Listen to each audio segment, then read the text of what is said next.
Hi guys, what is Tory MP Chris Philp's major malfunction?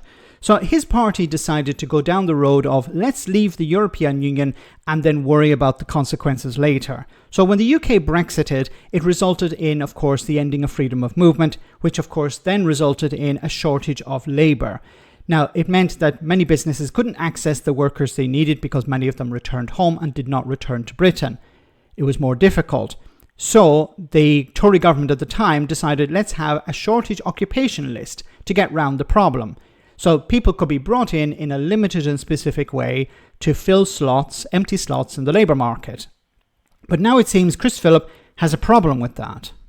So I've been wading through Labour's recent changes to the immigration rules, where they have updated the shortage occupation list. These are the occupations that are supposed to be in short supply, where they are proposing to ship people in. No, it's not about shipping people in. Why are you misleading the public? It's not about shipping people in. It's about allowing businesses who can't find workers in Britain to access workers from abroad.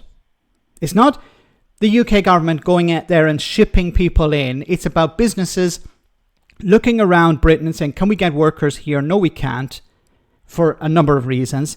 No, we can't. Let's bring people in from abroad to fill those slots in the labour market.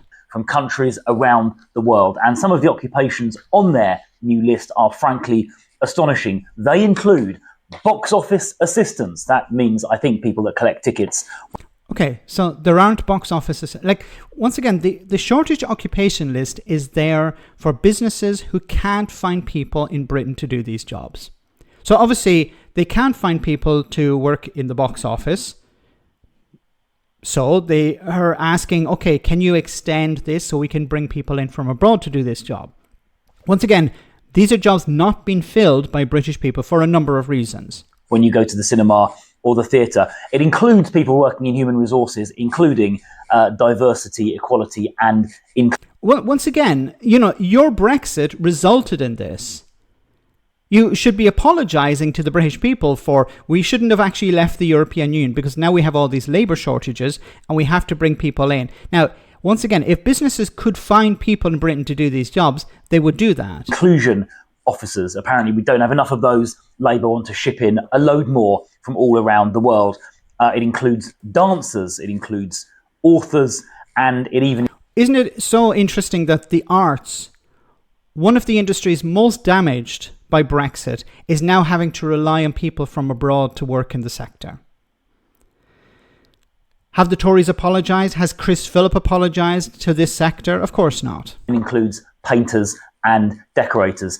We've got 9.5 million people in this country of working age who are economically inactive. We should be getting them back into work instead of shipping people in from around the world to do low-paid jobs. So why are British people not doing these jobs? One reason is the pay, the conditions.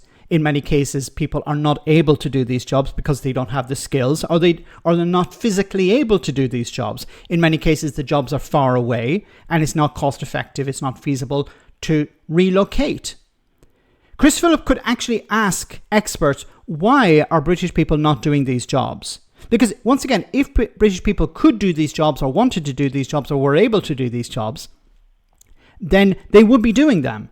And you wouldn't need a shortage occupation list. But the fact that the shortage occupation list exists is because Brexit is a disaster and because you can't find the workers in Britain to do these jobs.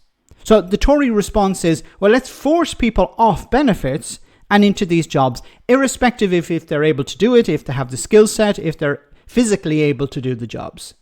It's pathetic, but that's all they have. We need to punish the most vulnerable in society, force them into jobs that we know that they can't do, and stop immigration because we need to pander to Nigel Farage and Reform UK. Let me know in the comment section, guys, what you think, and I'll see you in the next video.